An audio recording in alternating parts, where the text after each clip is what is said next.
Education is quickly changing in the United States.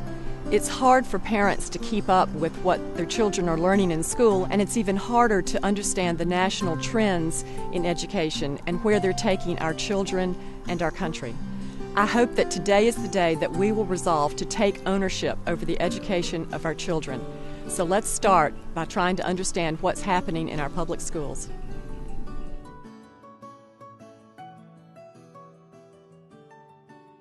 Hello, my name is Jane Robbins, and I'm with the American Principles Project. I have a disturbing story to tell, a story about the Common Core state standards, how they were foisted on the states by the federal government and by well-funded private interests in Washington.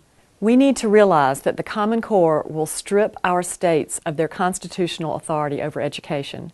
Parents will no longer be able to control or even influence what their children are taught.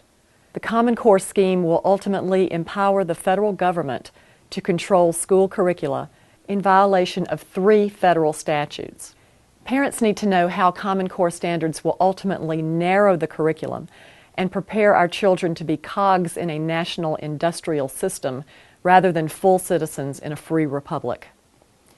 Taxpayers need to know how the Common Core leads to national testing that will impose substantial costs on state and local school budgets.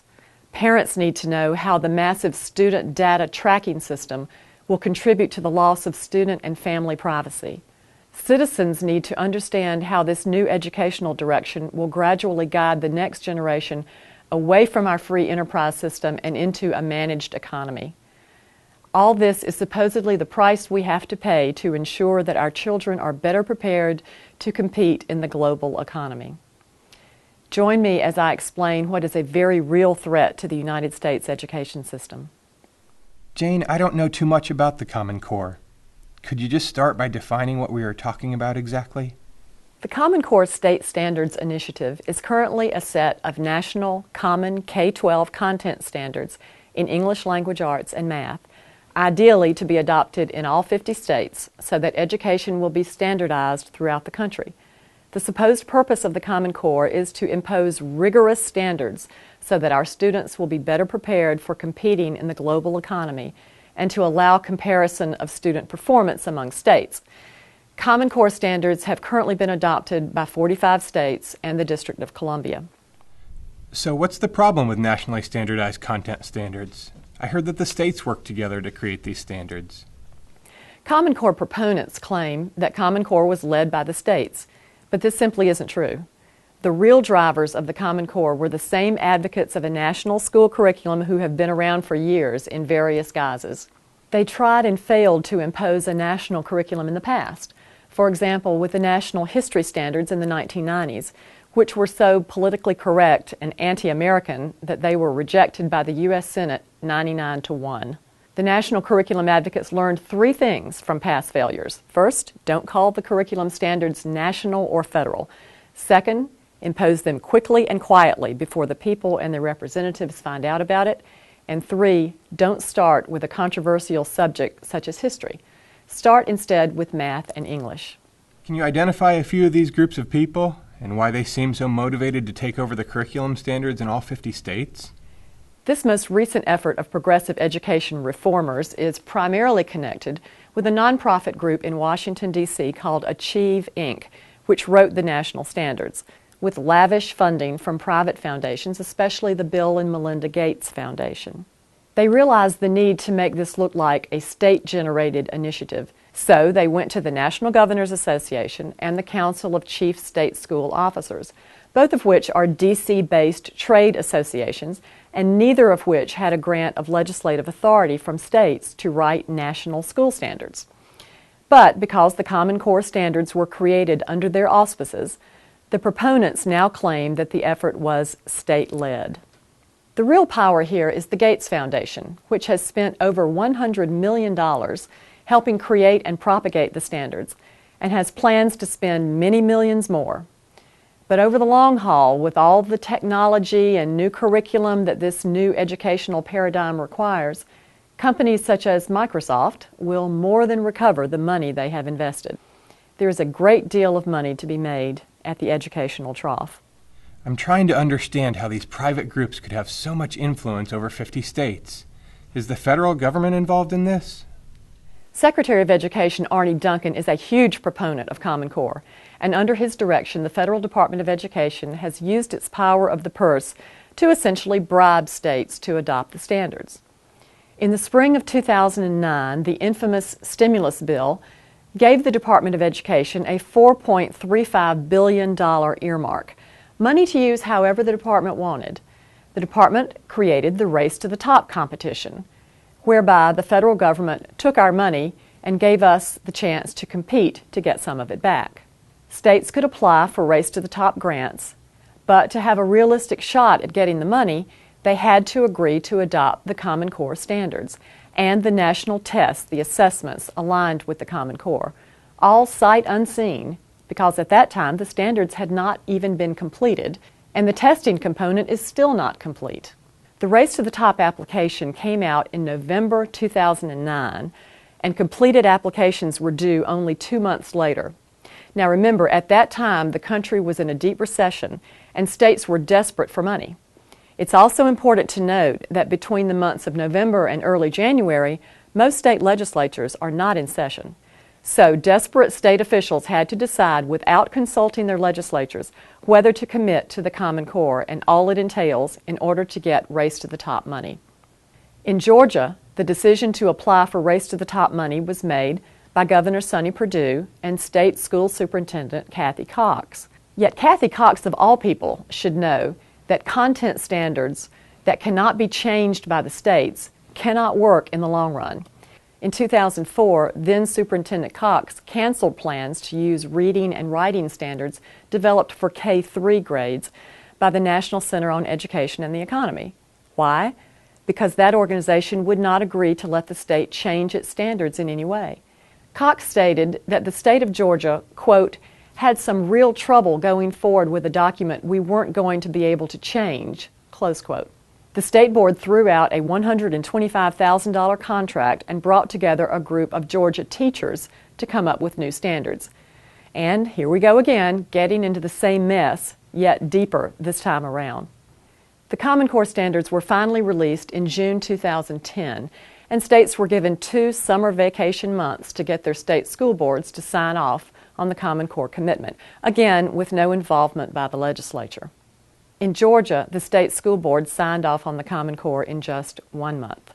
The other way the federal government is promoting Common Core is through No Child Left Behind waivers. The U.S. Department of Education is encouraging states to adopt Common Core in order to qualify for a waiver from the most demanding provisions of No Child Left Behind. Georgia received both Race to the Top funding and a No Child Left Behind waiver. So it is firmly shackled to the Common Core and the aligned national tests unless the legislature does something to change it.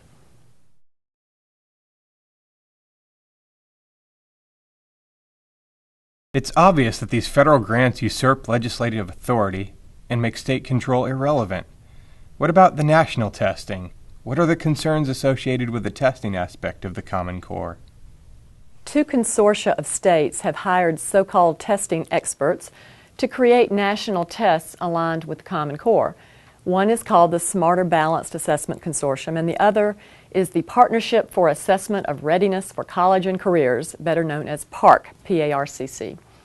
These will all be computerized tests, so school districts will have to acquire and maintain the technology necessary for testing all students in most grades multiple times per year. Georgia is a member of PARCC, which means we've agreed to implement the PARCC national test by the school year 2014-15. Who's paying to develop these tests? The U.S. Department of Education gave the 2 consortia $360 million for test creation. And once that money runs out, the states that are members of the consortia will have to assume the costs. These types of computer-driven tests are far more expensive than traditional testing, and there has not been a candid discussion on the ongoing costs this creates for taxpayers. Something to consider about the people developing these PARCC and Smarter Balanced tests. The PARCC tests are being designed by the same group of progressive reformers that gave us the Common Core standards. With respect to Smarter Balanced, the most influential person there is a radical Stanford professor named Linda Darling Hammond, who has partnered with Bill Ayers, yes, that Bill Ayers, in the past on some of his education projects, and who is basically opposed to testing students at all. Under her direction, the Smarter Balance test will probably lower the bar on student academic expectations and instead focus on subjective performance-based outcomes. So we ought to question whether these tests are even going to test the type of academic knowledge that students ought to have. I've heard you say now a couple of times that states will not be able to change the content standards. What exactly do you mean by that, and how does that affect curriculum? Common Core proponents claim that these are just standards, not curriculum, and states will be in charge of their own curricula. But this claim is misleading at best. The point of standards is to drive curriculum. Standards say what should be taught in the classroom. The curriculum just adds the details. And we know that what's on the national tests will very concretely dictate curriculum. The two testing consortia admitted in their applications for federal grants that they would use the money to develop curriculum models. And the U.S. Department of Education bragged about this when it made the grants.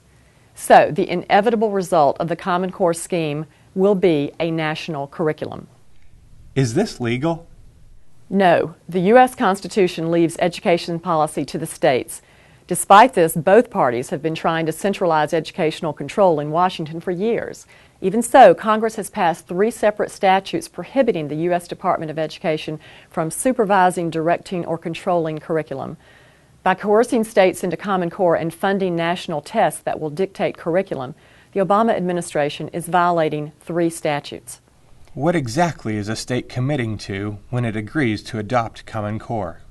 By committing to Common Core, a state agrees to implement the standards word for word. It may not change anything, it may not delete anything. It may add a small amount of content, but no more than 15% of any content area. 15% doesn't sound like state taxpayers and parents have control to me, yet they still have to pay the bills while their voices are shut out of the process. In Georgia, state and local taxpayers support K-12 education with almost $13 billion of their hard-earned tax money every year. Yet the federal government, with a mere $400 million of Race to the Top grant money, is telling these taxpayers, parents, teachers, and even our legislators that they cannot touch the content of the standards. It makes me wonder if we have lost the foundational principle of representational government. If states are locked into these content standards, what happens if parents or teachers determine that some aspect of Common Core isn't working in the classroom? There will be no one to call. No one in the state, not the local school principal, not the superintendent, not the local school board, not the state school superintendent, not the legislators, not the governor. No one will have any power to change any standard, which leads to a disturbing question. Who will have control over the standards in the future, to revise them if they aren't working in the classroom? Common Core is owned and copyrighted by the National Governors Association and the Council of Chief State School Officers. So what does this mean for parents? It means parents will have no way of knowing the identities and positions of the people in charge of the standards. We will truly have anonymous people controlling our children's education. This is education without representation.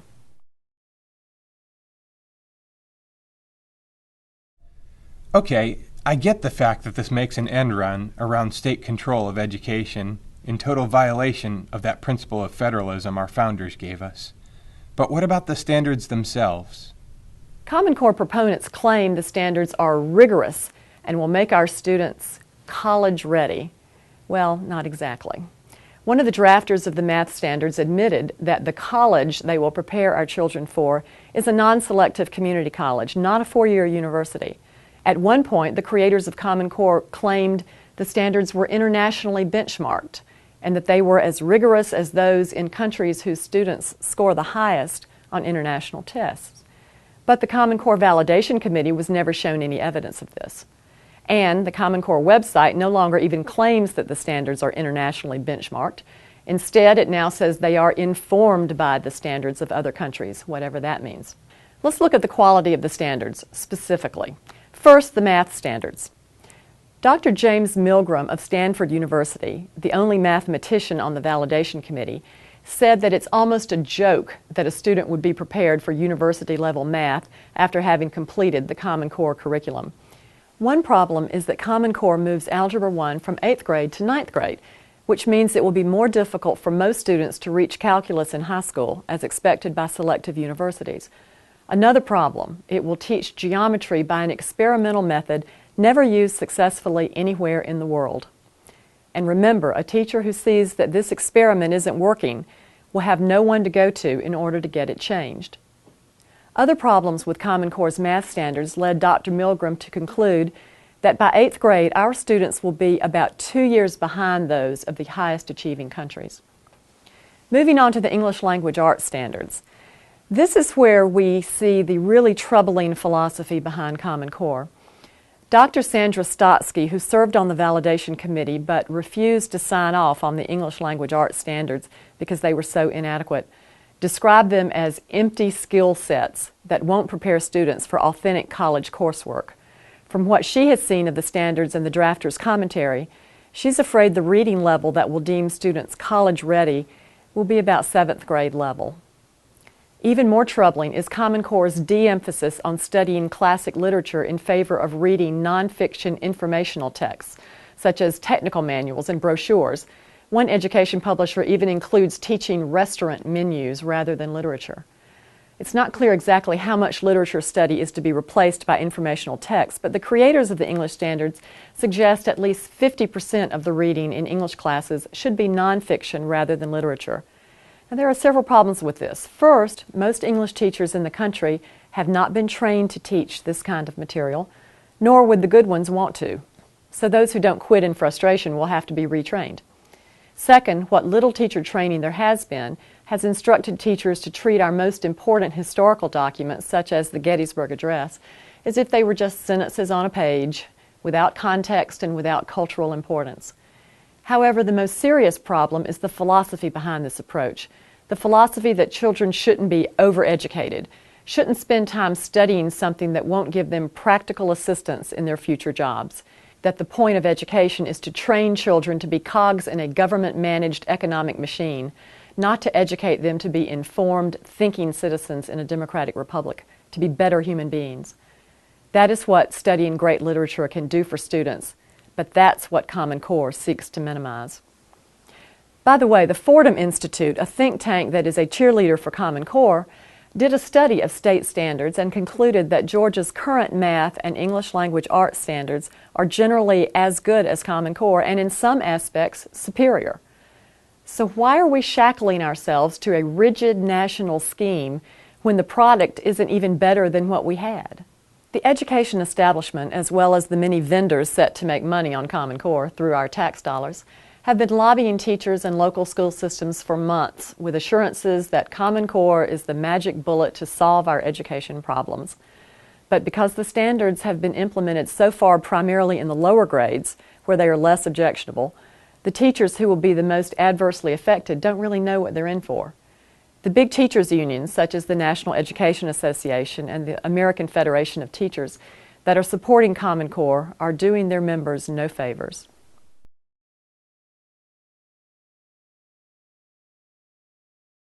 I have to say that the data tracking system sounds rather Orwellian to me.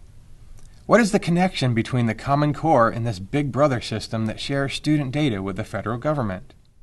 Another provision of the Race to the Top grant process, President Obama's education scheme, required states that wanted federal money to build huge student databases. The feds recommended that these databases ultimately contain over 400 data points on each student: test scores, disciplinary record, health history, family income range, religious affiliation, just to name a few. The U.S. Department of Education is now pressuring states to turn over that data in exchange for various federal grants. And the two Common Core testing consortia are contractually obligated to give the Department of Education student-level data resulting from the tests. And the Department of Education recently gutted federal education privacy law to allow sharing of this personally identifiable data with other government agencies and with private entities, so long as the sharing can be described as an audit or evaluation of an education program. The people pushing these Big Brother data systems realize these efforts require clever marketing to convince policymakers and the American public to make the cultural leap towards centralized collection of student data. They claim that they must collect all student data from preschool through the workforce to see how their education policies are working, and student and family privacy must be sacrificed in the process. The Department of Education is prohibited by statute from maintaining a national student database, so it's getting around that by making the states collect the data and then share it with the federal government. The Department of Education is open about wanting to share education data with the Department of Labor so that the government can track children from preschool through career. It's a progressive school-to-work dream to know everything there is to know about a citizen so he can be better plugged into the managed economic machine.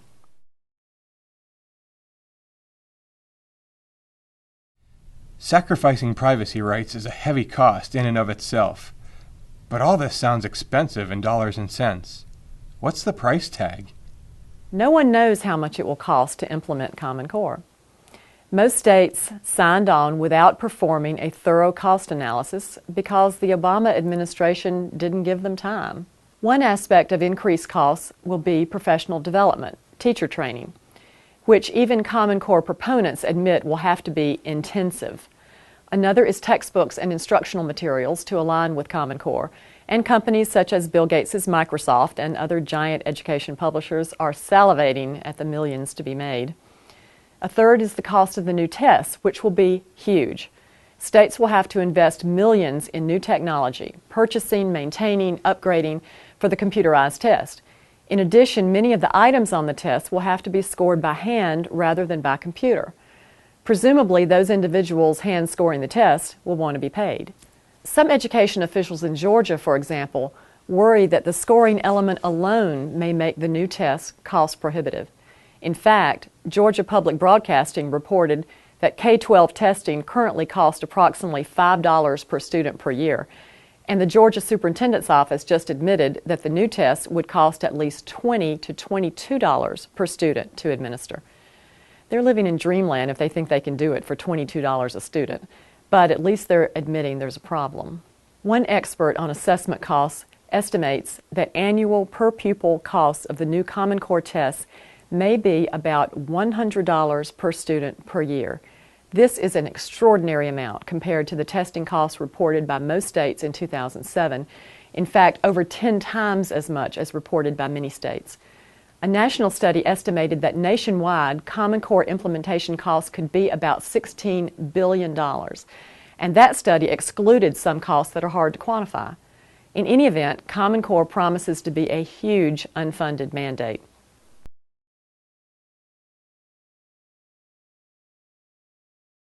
Some people may believe all this cost and loss of privacy and the loss of local control over education is necessary just to ensure we can compare student performance across states.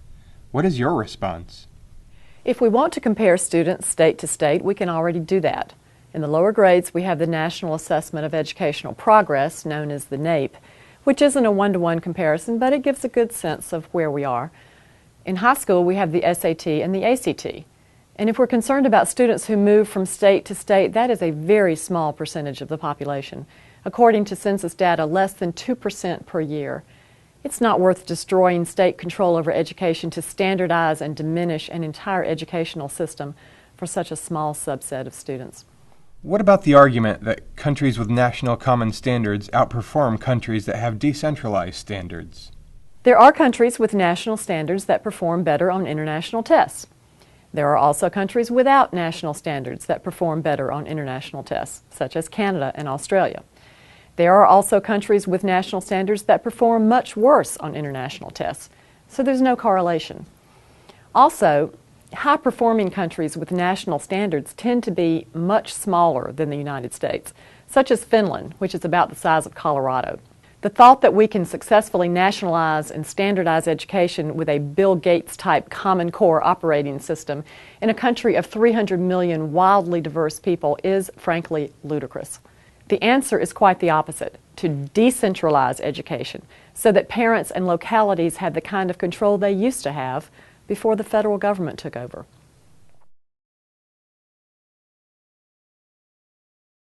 Do proponents of charter schools and vouchers have anything to worry about?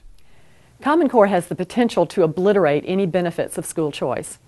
If Common Core is imposed on all public schools, whether traditional or charter, and maybe on private schools in states with voucher programs, there will be no point in having a choice.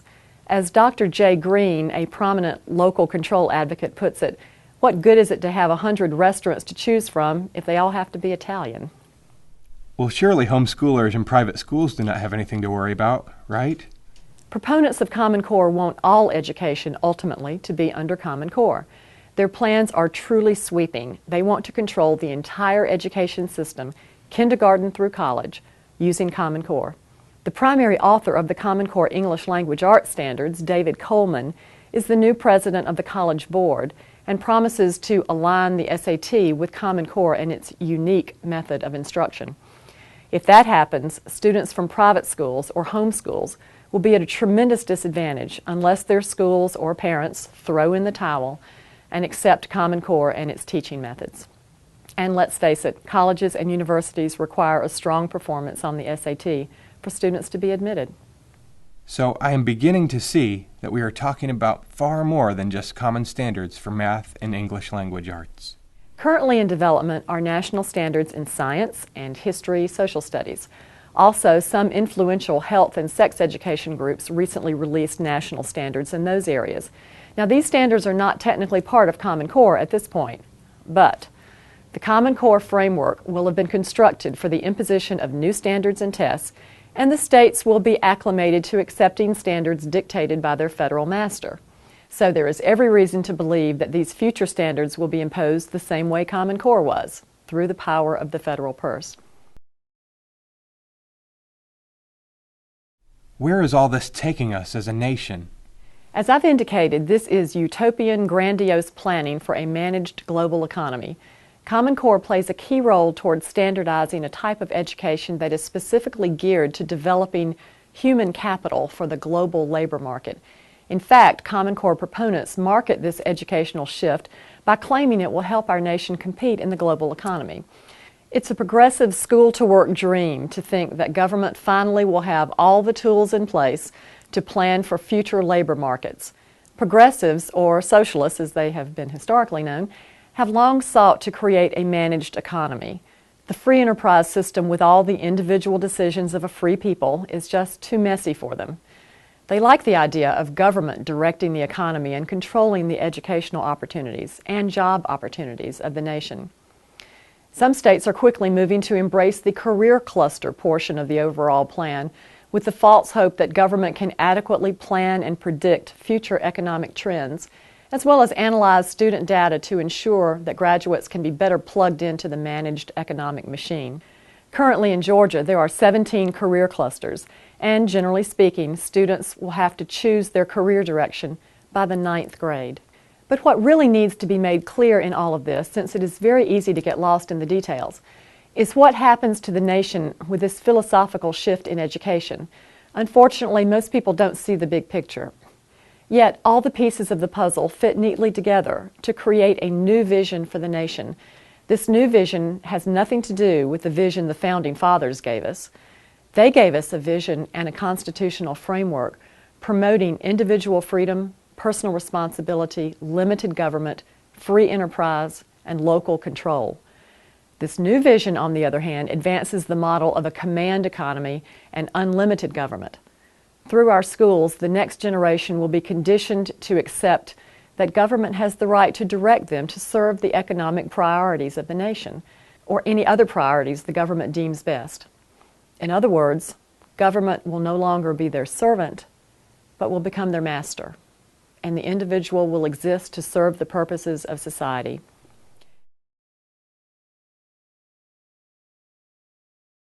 This sounds overwhelming and already well on its way to being totally entrenched into our schools. What can regular citizens do? There is still time to stop Common Core. Some states never accepted the standards in the first place, states such as Texas and Alaska, and others have withdrawn, such as Virginia, or are seriously considering withdrawing. Activists in many states are learning about the threat of Common Core and are lobbying their representatives to pass legislation reversing the stealth commitment to Common Core. Here's what to do. Start by educating yourself on the Common Core. Listen to this video again. Visit two websites, truthinamericaneducation.org and stopcommoncore.com, and review the extensive list of online resources and downloadable documents. While at the Stop Common Core website, be sure to sign the petition declaring your opposition to the Common Core. Next, educate others. Parents, educate fellow parents. Educate your fellow citizens. Educate your school board members. Share the websites with them. Contact your state legislators and urge them to support legislation to withdraw from the Common Core and the intrusive data tracking system.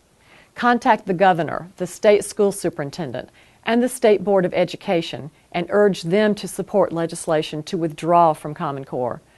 Finally, visit the Citizens Take Action page at stopcommoncore.com for additional ways to get involved in stopping Common Core. Chief Justice John Roberts recently warned the states against accepting federal mandates that they don't want in order to get federal money. He said, "The states are separate and independent sovereigns. Sometimes they have to act like it." This ought to serve as fair warning to all those states that have jumped at the chance to get Race to the Top grant funds or to obtain a No Child Left Behind waiver from the federal government. It is the people of the states who pay for public education, and these are our children in public schools. The elected officials of our states have no right to hand over the governance of our educational system to either the federal government or to unaccountable boards of nonprofit organizations. It's time to tell all these people to stop experimenting on our children and stop robbing us of our constitutional rights to control education in our states. Together, we can reclaim local control of education. Let's revive that great rallying cry of the civil rights movement. If not us, who? If not now, when? Let's pass liberty on to the next generation.